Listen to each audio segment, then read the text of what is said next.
Pues ustedes saben muy bien que estamos estudiando la epístola de Pablo a los tesalonicenses, la primera epístola de Pablo a los tesalonicenses, y estamos en capítulo 4, y Pablo nos está instruyendo, nos está enseñando acerca de cómo debemos vivir como los hijos de Dios, como cristianos, como el pueblo de Jesucristo, la esposa de Jesucristo. ¿Cómo debemos vivir? Debemos vivir en santidad, matando el pecado y cultivando todo lo justo, todo lo santo, todo lo que Dios nos manda en su santa palabra. Y hemos visto el domingo pasado que la primera cosa, el primer asunto que Pablo menciona en cuanto a cómo debemos vivir, así como los hijos de Dios, es la pureza sexual, o para decirlo negativamente, la inmoralidad sexual. Entonces, el domingo pasado definimos la inmoralidad sexual y hablamos acerca de cómo Dios nos creó como seres humanos. Dios nos creó con un apetito para cosas buenas. Y Dios dio a la raza humana, a los hombres, Dios dio la sexualidad, Dios nos lo dio como algo bueno. No es malo, es bueno. Pero el problema es que nosotros, siendo pecaminosos, abusamos las cosas buenas que Dios nos da. Abusamos las cosas buenas que Dios provee para sus criaturas. Porque Dios puso la sexualidad dentro de los límites, los confines del matrimonio. Y dentro del matrimonio es puro y es bueno. Pero fuera del matrimonio no es puro, es impuro. Y no es bueno, es malo, es pecado. Entonces Dios nos dio algo bueno y un apetito físico para algo bueno, pero nosotros abusamos esa bendición, ese regalo de Dios. Entonces, en este sermón vamos a enfocarnos más en cómo podemos apartarnos de inmoralidad sexual, porque eso es el mandamiento que Pablo nos da. Leamos el texto que está en el bosquejo para ustedes, arreglado en esa forma para demostrar el argumento de Pablo. Vamos a leer 1 de Tesalonicenses 4, 3 al 8. Dice, porque esta es la voluntad de Dios, la santificación de ustedes. Ok, Pablo, ¿qué significa la santificación de ustedes? ¿Cómo nos santificamos? Luego dice, que se aparten de inmoralidad sexual, que debemos apartarnos y mantenernos apartados de inmoralidad sexual. Ok, Pablo, ¿cómo lo hacemos? ¿Cómo nos apartamos de inmoralidad sexual? Y nos da dos cosas. Primero, que cada uno de ustedes sepa controlar su propio cuerpo. Ok, Pablo, ¿cómo controlo mi cuerpo? Dos maneras. Uno, positivamente, en santificación y honor. Controlo mi cuerpo en santificación y honor. Negativamente, controlo mi cuerpo no con bajas pasiones como los gentiles que no conocen a Dios. Entonces me mantengo apartado de inmoralidad sexual, controlándome. Segundo, y que en este asunto, inmoralidad sexual, nadie atropelle ni engañe a su hermano. Y vamos a investigar eso más en este sermón. Y luego Pablo nos da razones. Porque el Señor es el que toma venganza en todas estas cosas, como ya les hemos dicho y advertido. Porque Dios no nos ha llamado a la impureza, sino a la santificación. Por lo tanto, el que rechaza esto no rechaza a hombre, sino a Dios, quien les da su Espíritu Santo. Ahora a la pregunta, ¿cómo podemos apartarnos y mantenernos apartados de inmoralidad sexual? Y vamos a pasar por el bosquejo que tiene 7 puntos. 7 puntos en el bosquejo, empezando con número 1. Número 1, establece una definición correcta. Establece una definición correcta, una definición de inmoralidad sexual. Para luchar contra un enemigo hay que saber quién es o qué es el enemigo, ¿verdad? Entonces, si debemos apartarnos de inmoralidad sexual, tenemos que saber qué es. Y yo sé que lo definimos el domingo pasado, pero quiero repetir eso, porque es tan importante. Y la definición que dimos el domingo pasado es que inmoralidad sexual es el dar o recibir de placer sexual fuera del matrimonio. El dar o recibir placer sexual fuera del matrimonio. Y esa definición es importante, hermanos, porque aunque es verdad que ciertas cosas son excesivamente malas, no debemos permitir que pensamos que las cosas que no son tan malas no son malas. Toda inmoralidad sexual es mala y es pecaminosa y no debemos practicar ninguna forma de eso. Y no podemos permitir que las cosas que son excesivamente malas nos acostumbran a estar cómodos con cosas quizás menos malas en nuestras mentes. Sabemos que actos de violencia sexual son horribles. Sabemos que hay ciertas perversiones que son horribles y todos nosotros sabemos esto. Sí, debemos mantenernos apartados de esas cosas. Claro que sí. ¿Quién dice que no? Pero hay otros pecados de inmoralidad sexual que son más, quizás no aceptados, pero practicados con más comodidad. Por ejemplo, el pecado de la pornografía, que está en todas partes en nuestro tiempo y en nuestra cultura. Hemos dicho que actos de violencia sexual y otras perversiones son horribles y lo sabemos. Y en particular porque hay una víctima de nuestras acciones. Pero en la pornografía no hay una víctima, es una persona haciendo algo inmoral, haciendo algo impuro. Y entonces, si nuestra definición de inmoralidad sexual no contiene una cosa como la pornografía, no vamos a pensar que tenemos que abstenernos de eso. Pues sí, estoy absteniendo de inmoralidad sexual, pero usando la pornografía. No, eso no sirve, eso no es correcto. Si nuestra definición es correcta, vamos a darnos cuenta de que tenemos que apartarnos completamente de toda forma de inmoralidad sexual. Y no debemos pensar que ese incendio es muy grande y ese incendio es pequeño, entonces ese incendio no es peligroso. No, el fuego es el fuego. Y todo y quema, sea grande o pequeño. Y un fuego pequeño enciende un fuego gigante, ¿verdad?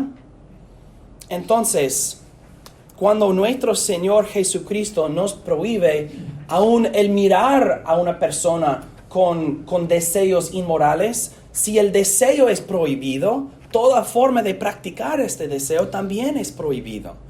Y la pornografía, por ejemplo, es un deseo para otra persona o otra cosa. Entonces tenemos que pensar como Dios nos disciplina a pensar, como Dios nos enseña a pensar. Yo no puedo hacerlo aceptable, yo no puedo estar cómodo con este pecado, aunque sea más secreto y no hay una víctima. Y quizás un hombre o una mujer simplemente mira y no hace nada cuando está mirando la pornografía. Eso también, el deseo, la mirada, eso es pecado. Entonces, ¿cómo podemos apartarnos de inmoralidad sexual? Número 1 es establece una definición correcta que inmediatamente establece las líneas. Dentro de esas líneas hay pureza. Fuera de esos límites, impureza, pecado. Eso es muy importante. Y uno tiene que pensar mucho en esto porque hay muchas otras formas de inmoralidad sexual que no hemos mencionado. La pornografía es simplemente una. La manera en que nos vestimos puede provocar a otras personas. Nosotros podemos estar mirando a una persona en vivo, no solamente algo digital. Entonces la inmoralidad sexual podemos practicarlo o cometer ese pecado en muchas formas, y nuestra definición tiene que estar suficientemente ancha y correcta, precisa, para prohibir todo lo que Dios prohíbe, si eso tiene sentido. Ahora, número 2, porque tengo bastante material. Número 2, conoce tu cuerpo. O para decirlo en otra manera, sé más inteligente que tu cuerpo. Recuerden que sexualidad es parcialmente, una parte de sexualidad es algo corporal, algo del cuerpo. Es un apetito físico. Nuestros cuerpos desean la sexualidad. Como Dios nos creó, eso no es malo. El deseo natural del cuerpo humano para sexualidad no es un deseo malo, no es un deseo pecaminoso. Dios nos creó para eso.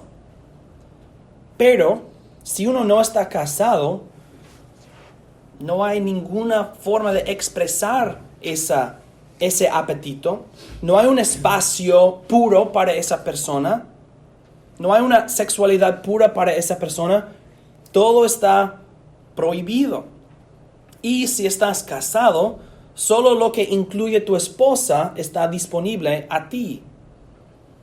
Entonces, si estás casado o si eres soltero, ¿qué haces cuando tu cuerpo desea sexualidad, pero no hay nada disponible para ti? Pues tú tienes que ser más inteligente que tu cuerpo en ese momento. Porque recuerda eso, si tú te apartas de la sexualidad en esos casos, vas a estar bien, vas a sobrevivir. Nuestros cuerpos quieren comida y quieren agua. Y cuando no comemos o no tomamos, sentimos esos sentimientos de voy a morir si no como, voy a morir si no tomo, ¿verdad? Y nuestros cuerpos sí tienen deseos poderosos para la sexualidad, pero debemos ser más inteligentes que nuestros cuerpos. Sí, voy a morir si no como y no tomo, pero no voy a morir si yo resisto el pecado de inmoralidad, aunque no importa cuán fuerte será el deseo físico. Y si nosotros pensamos que no podemos vivir sin algún placer, pues estamos viviendo en descontentamiento. Entonces resistan esos deseos cuando no hay una opción pura para ti. Por ejemplo, para un soltero no hay opciones puras, y para el marido en ciertos casos, para la persona casada en ciertos casos no hay una opción para ti.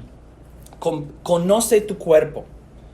Es difícil no rascar, ¿no? Sí, es difícil no rascar, ¿verdad? Pero es posible no rascar. Porque la mano no va a rascar de sí mismo. No puedo controlar. No, uno puede, así como Pablo dice, uno puede controlarse.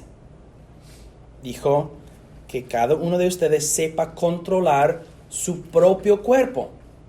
Nuestros cuerpos no hacen cosas que no hacemos. A veces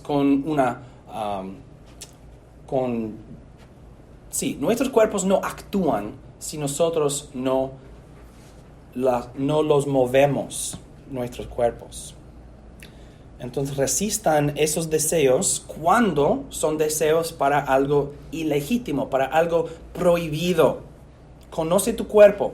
Ok, eso es un deseo físico. Lo que tengo que hacer es simplemente no hacerlo. No hacerlo. Y eso tenemos que combinar con número 3. Número 3, y vamos a dedicar más tiempo a esto. Mi esposa, cuando ella quiere rascar algo, yo le digo, no lo rasques. Y ella me dice, pero tengo que... Y yo le digo, no, déjalo. porque vas a irritar el piel. Y él dice, no, tengo que rascarlo. Es difícil, pero uno tiene que disciplinar la mente para controlar el cuerpo. Y sexualidad no es algo simplemente físico, es algo también en la mente. Entonces tenemos que entrenar nuestras mentes junto con nuestros cuerpos. Porque los deseos sexuales no son simplemente un apetito físico, sino también algo mental, algo en la mente. Y podemos negar un apetito físico, pero tenemos que también negar lo que entra en la mente si es pecado. Y Pablo lo llama una pasión, algo fuerte en la mente, algo fuerte que nos atrae. ¿Cómo podemos disciplinar nuestras mentes, entrenar nuestras mentes para apartarnos de inmoralidad sexual? Número 1, ora. Ora a Dios. ¿Qué dijo Pablo que hoy leímos en Efesios 6? Cuando habló de la armadura de Dios,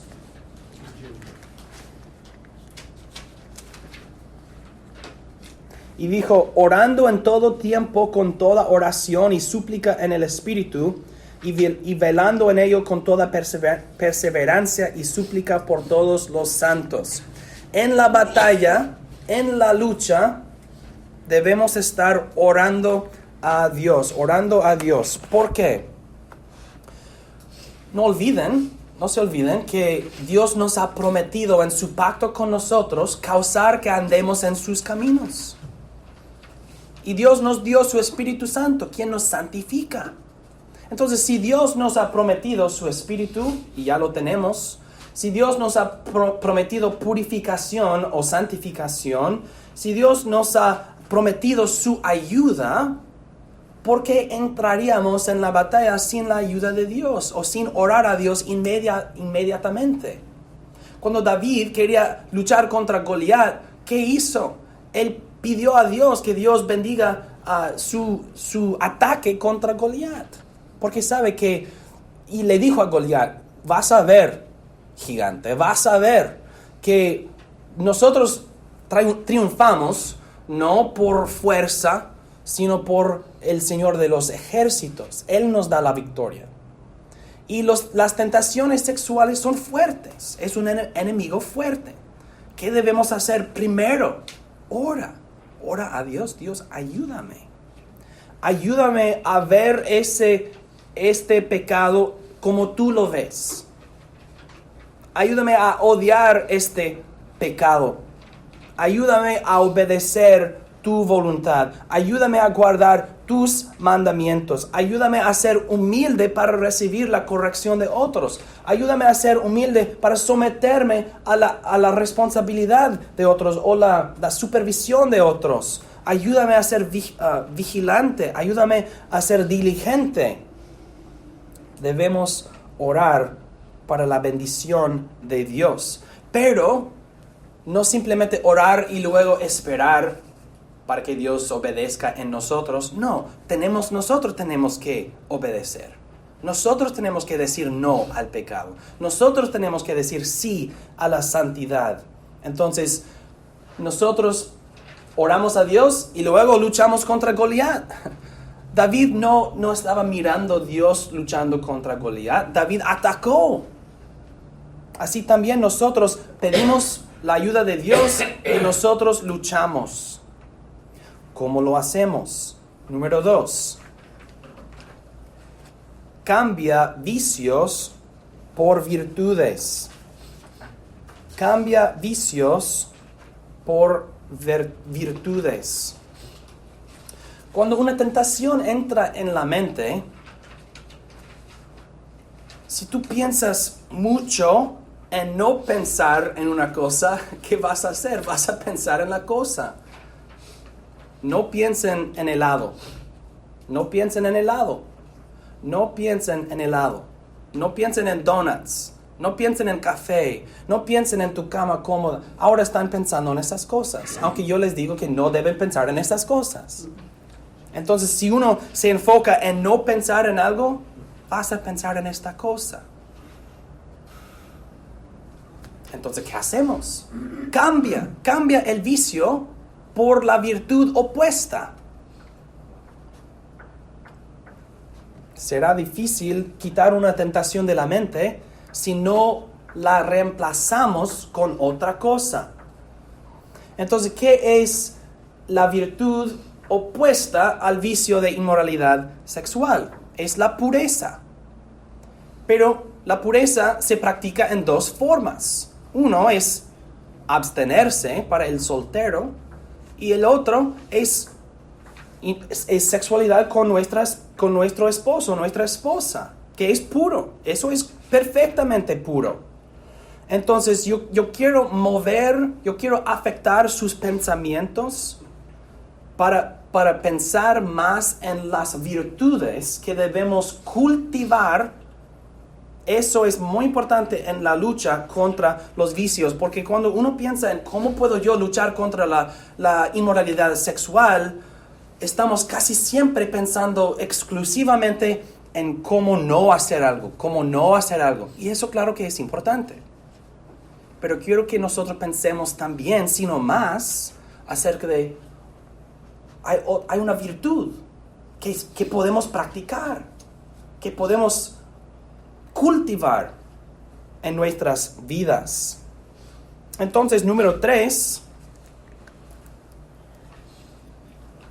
si Dios nos creó con un apetito natural y bueno y puro para sexualidad, y si Dios nos dio el matrimonio y una razón por la cual es que sea un espacio en que la sexualidad se expresa en pureza, si Dios nos creó así y si Dios nos dio el matrimonio, entonces debemos tomar pasos, debemos hacer cosas que dirigen entonces al matrimonio.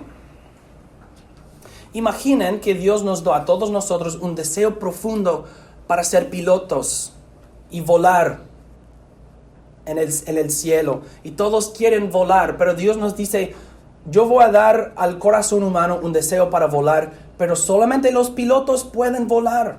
No vuelen hasta que sean pilotos. ¿Qué pasará si todos nosotros, no teniendo paciencia, todos nosotros vamos a volar? Pues vamos a morir, ¿claro? Y ojalá que no haya nadie en el avión del cual somos el piloto.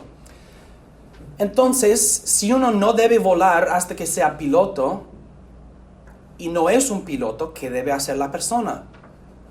Pues leer el manual de los pilotos, estudiar cómo ser un piloto, tomar pasos o hacer decisiones que dirigen a lo que Dios ha ordenado.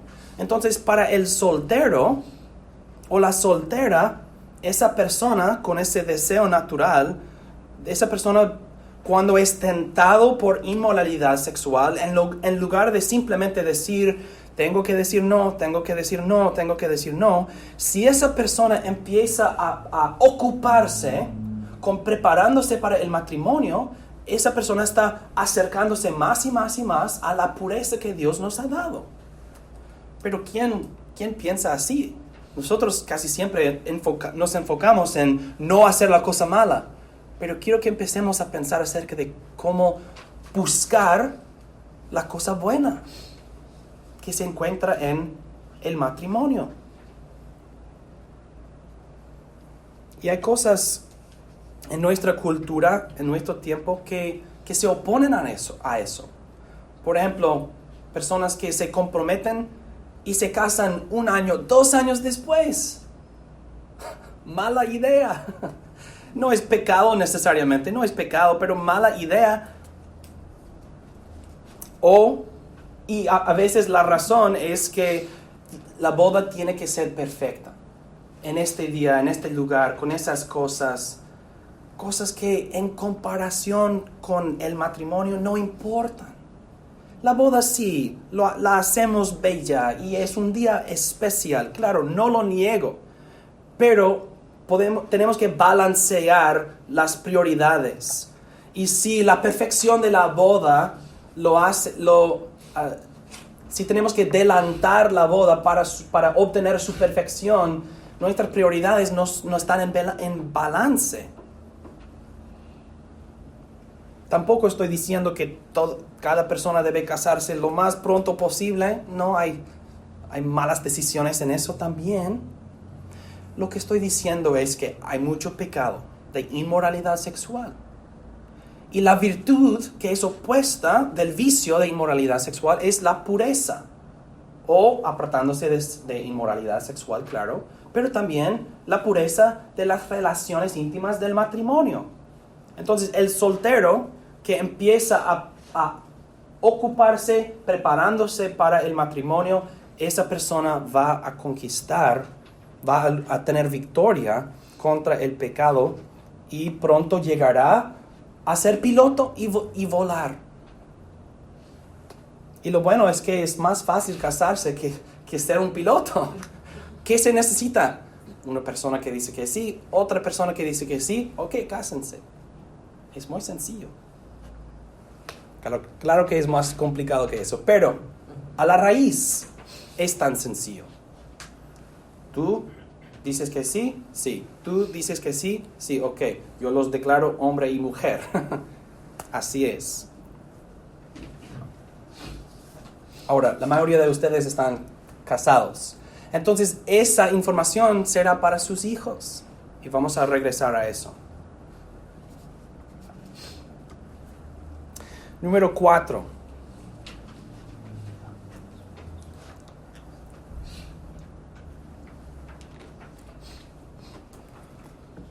Yo tengo malas noticias. El matrimonio no es una solución mágica para inmoralidad sexual o los deseos inmorales. Y todos nosotros lo saben. Los esposos, y cuando digo esposos quiero decir esposas también dentro de esa palabra, los esposos tienen que mantenerse puros en mente y en cuerpo. Entonces, ¿qué debe hacer un esposo? Y otra vez incluyo la esposa en eso. ¿Qué deben hacer los esposos? Vamos a decirlo así. ¿Qué deben hacer los esposos cuando hay tentación? ¿Cómo disciplinan sus mentes? Claro que deben rechazar el pecado y decir no, pero ¿qué es la virtud opuesta al vicio de inmoralidad?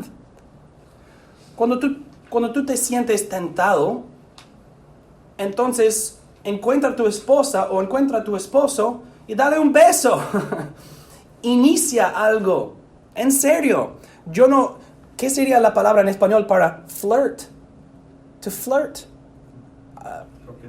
Coquetear. Sí. Si tú te sientes tentado para algo inmoral y estás casado o casada, entonces coquetea a tu esposa, a tu esposo. Porque es bueno. Es puro. Y Dios mediante, ahora o pronto, ustedes van a estar en algo puro, no pecado, algo que cultiva tu matrimonio, algo que cultiva la vida de ustedes, en lugar de meterse en el pecado y vivir con esa culpa y todo eso. Muchos no piensan en eso tampoco. Simplemente están enfocándose en cómo puedo yo no hacer esa cosa y no caer en esa tentación. Pues si estás ocupado en la virtud, no estás ocupado en el vicio. Entonces, coquetean.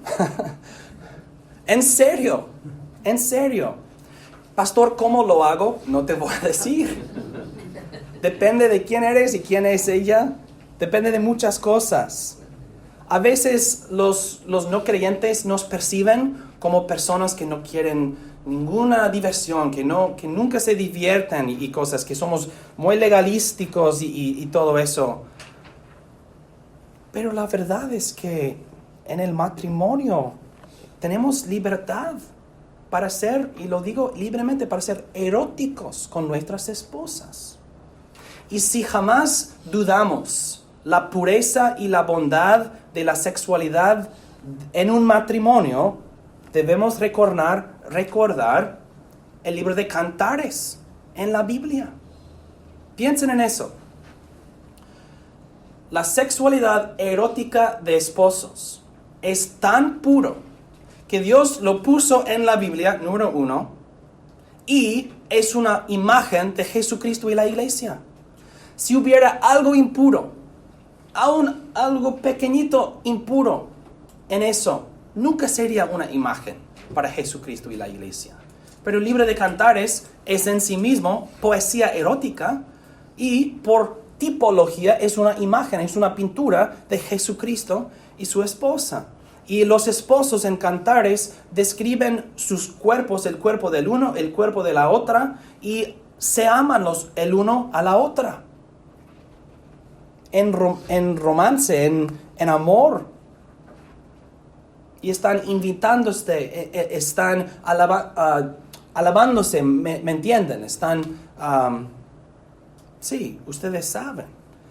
Entonces, debemos tener un deseo saludable en nuestros matrimonios para eso. Y cuando somos tentados por el vicio, y Dios nos ha dado libertad para divertirnos y en esa virtud el uno con la otra, pues cuando te sientes tentado, entonces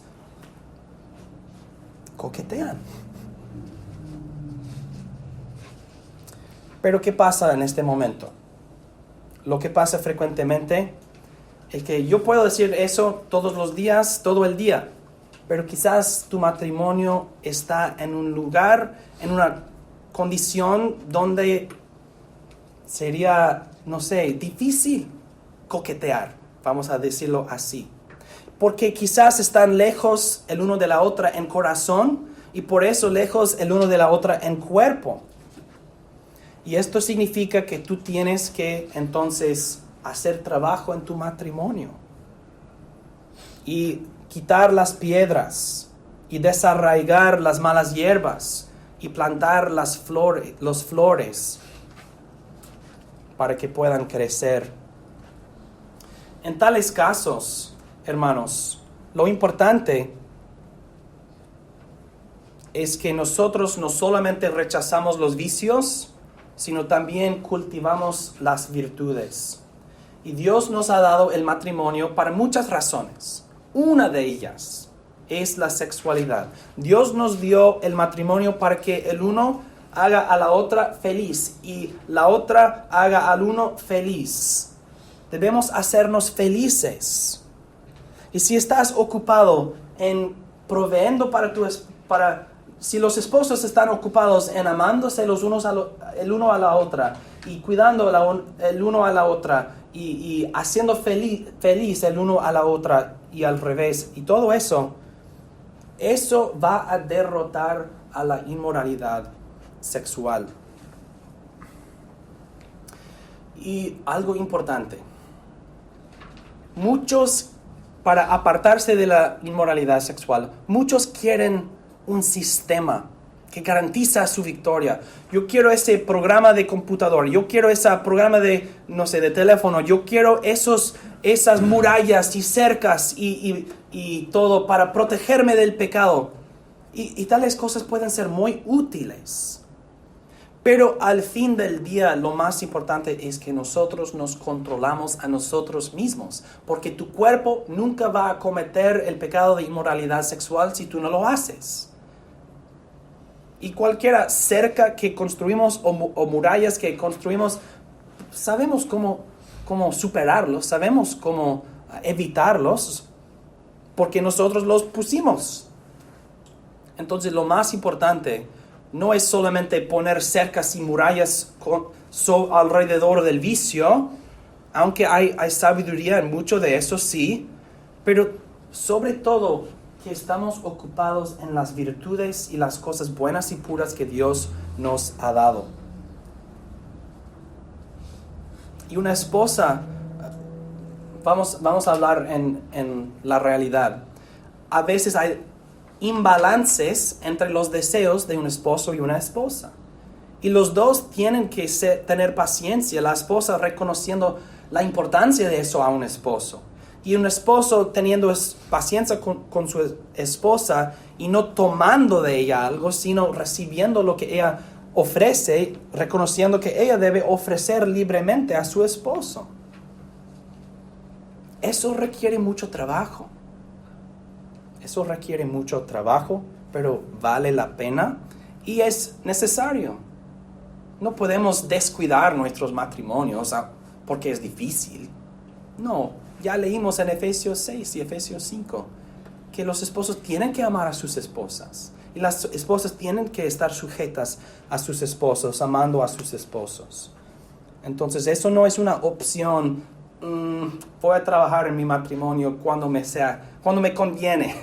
No, si esa es tu disposición, pues vas a tener un matrimonio con muchos problemas.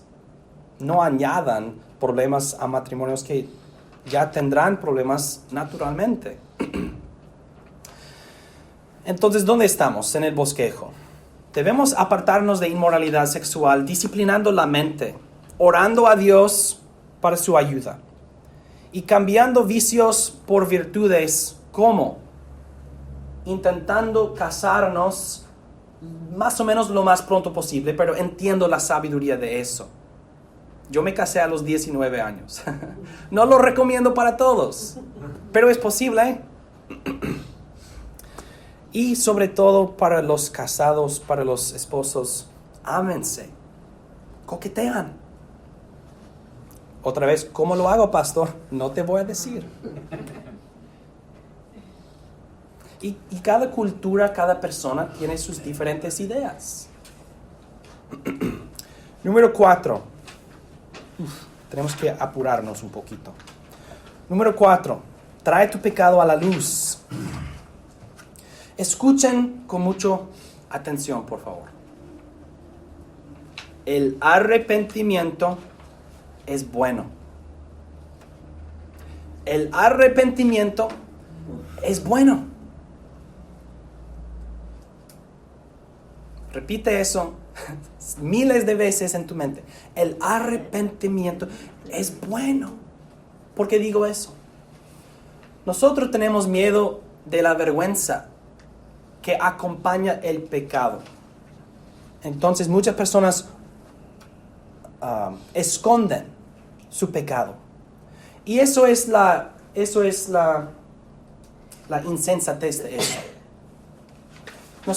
Nosotros vemos o nosotros pensamos que hay más vergüenza en la confesión y el arrepentimiento del pecado que en cometer el pecado. La vergüenza acompaña el pecado. El arrepentimiento es el medio por el cual nosotros quitamos la vergüenza del pecado. Y claro que hay vergüenza en confesándolo, pero solamente en la realidad que yo lo he confesado y me arrepiento. Y pido perdón, soy perdonado, ahora la vergüenza desaparece. Aparte del arrepentimiento, la vergüenza permanece en lugar de desvanecer. El arrepentimiento es bueno. Pecamos libremente, nos arrepentimos no libremente. Nosotros debemos arrepentirnos libremente. Eso es lo que yo hice. Perdóname. Lo siento mucho. Perdóname. Eso es la manera por medio de la cual, eso es la manera en que nosotros quitamos la vergüenza del pecado de nosotros.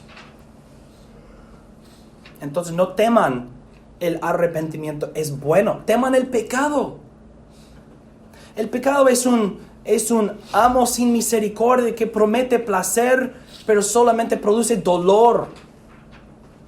El pecado esclaviza, promete libertad y luego te atrapa. Y el arrepentimiento es el camino a la salud, a la libertad y a la alegría y a la felicidad y a una conciencia libre y refrescada en comunión con Dios. No seas avergonzado para arrepentir, seas avergonzado para pecar. No sé si lo dije bien, pero me entienden. ¿Cómo puedo deshacer y quitar la vergüenza del pecado? Una confesión abierta y libre y un arrepentimiento. Y nosotros debemos estar dispuestos a perdonar a tales personas. Porque sin decir que el pecado es bueno, porque no lo es malo, podemos entender que eso es un apetito natural para algo bueno, pero yo he abusado, yo he traspasado, yo he transgresado los límites que Dios nos ha dado y me arrepiento. Entonces reconocemos, entiendo por qué, pero eso explica, pero no excusa. Entonces sí, te perdono. Y luego los dos continúan. Número 5.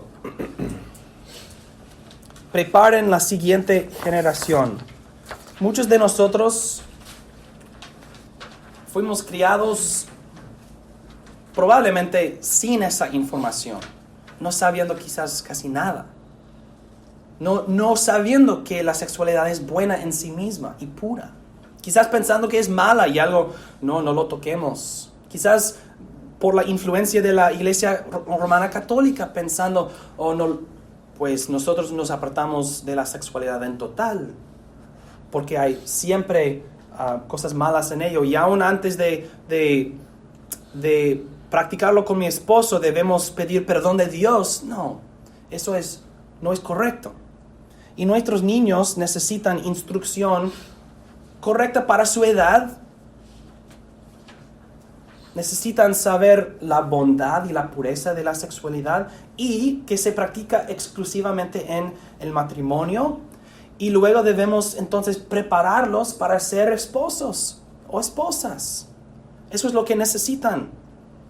Ya les dije que si Dios nos dio un deseo para volar, y entonces debemos leer cómo ser un piloto para llegar, nosotros como padres podemos entrenar a nuestros niños para ser esposos y a nuestras niñas para ser esposas. Para que toda la familia está preparando la próxima familia, la siguiente familia.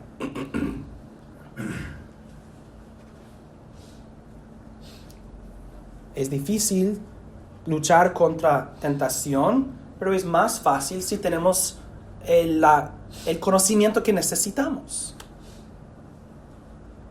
Entonces preparen la siguiente generación. Número 6. ¿Qué es el costo? ¿Qué cuesta? ¿Cuáles son las consecuencias de inmoralidad sexual?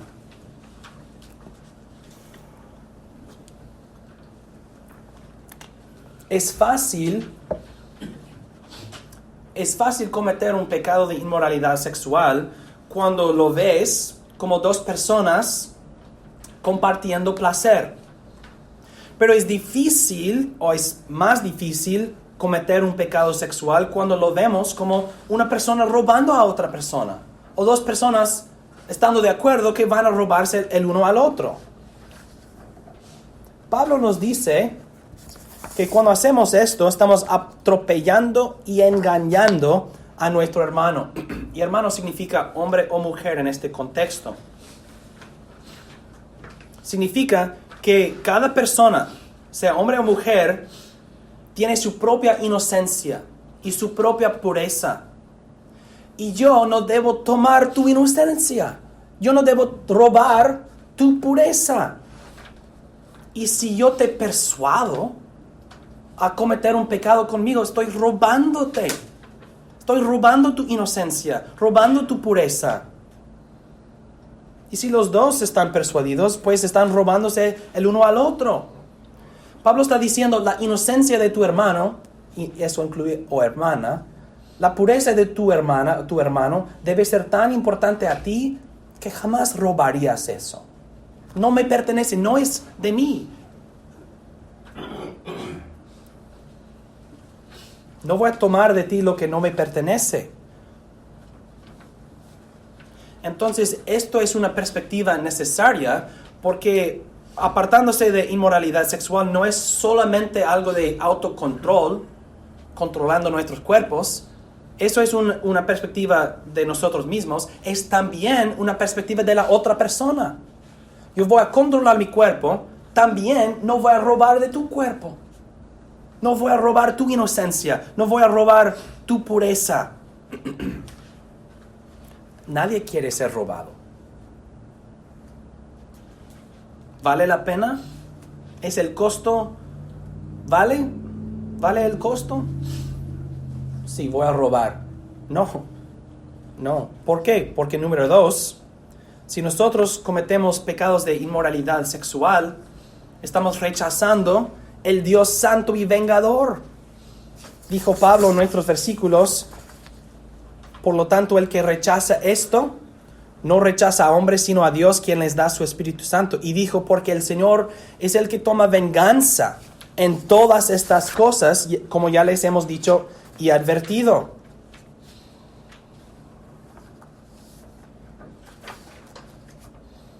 Si Dios nos ha llamado a santidad, si Dios nos ha dado su Espíritu Santo, si Dios derramará su ira contra los que practican inmoralidad sexual, ¿qué es el costo? ¿Qué cuesta? ¿Cuáles son las consecuencias? Pues tenemos de un lado momentos de placer físico, momentos robados, comparados con una eternidad de ira, una eternidad de condenación. ¿Vale? ¿Cuánto cuesta? Yo quiero un momento de placer y voy a pagar una eternidad de fuego. Pablo dice en Colosenses 3, por lo tanto hagan morir lo terrenal en sus miembros, inmoralidad sexual, impureza, bajas pasiones, malos deseos y la avaricia, que es idolatría. A causa de estas cosas viene la ira de Dios sobre los rebeldes.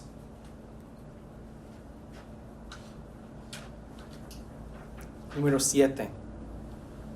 ¿Dónde entonces encuentro la felicidad verdadera?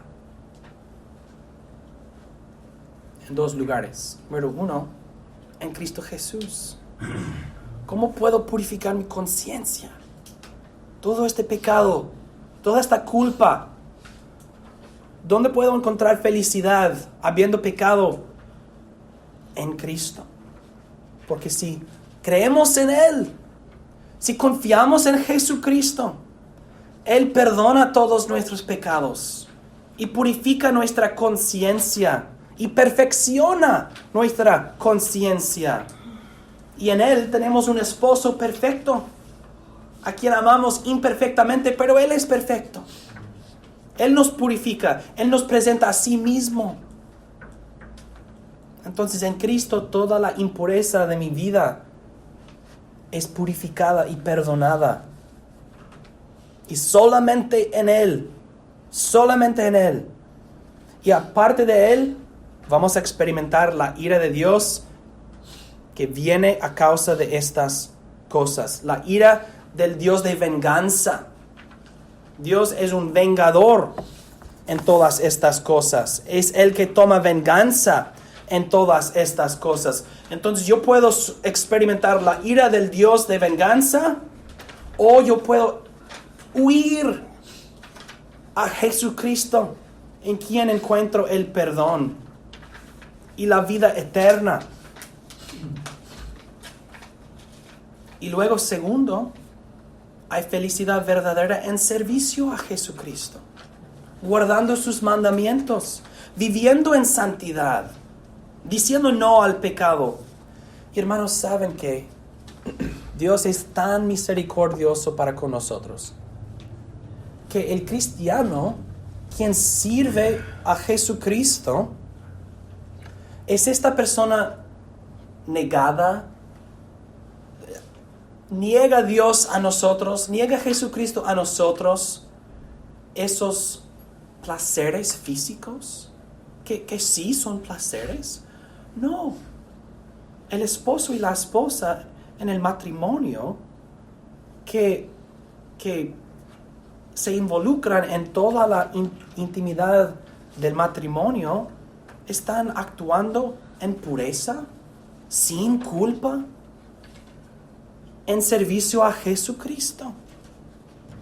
Entonces, purificados y perdonados y practicando santidad en el matrimonio, pues tenemos todo. Tenemos el perdón y tenemos la pureza. Entonces, hay gozo y placer y felicidad en el matrimonio, porque Dios nos lo ha dado a nosotros. Entonces nadie puede decir que Dios ha robado a sus hijos o que Dios ha prohibido placeres de sus hijos. Que no nos ha dado. Tenemos de todo. Todas las cosas buenas de la tierra.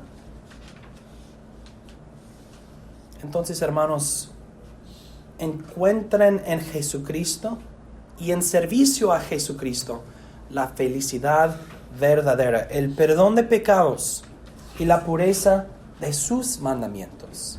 Y así podemos mantenernos apartados del pecado. Así podemos vivir para Dios y en Jesucristo. Amén. Que Dios nos ayude. Amén.